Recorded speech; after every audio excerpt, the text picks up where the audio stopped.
Hello guys, welcome to Ftopreview.com.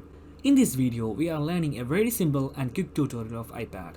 Please open your settings app in your iPad and please follow my steps to complete this tutorial.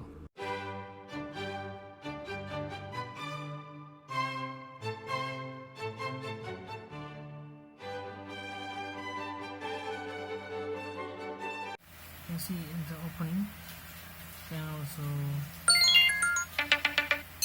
can change those kind of settings. Actually, opening is default, so I'm going to reset settings and go for back.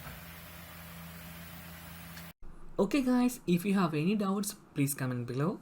I will answer your question as soon as possible. If you need any kind of tutorial about iPhone, iPad, Android or computer, please mention in comment box. If you like this video, please like, comment and share this video to your friends. And also don't forget to subscribe my channel for getting more videos. Thank you so much for watching. Have a nice day. Bye bye.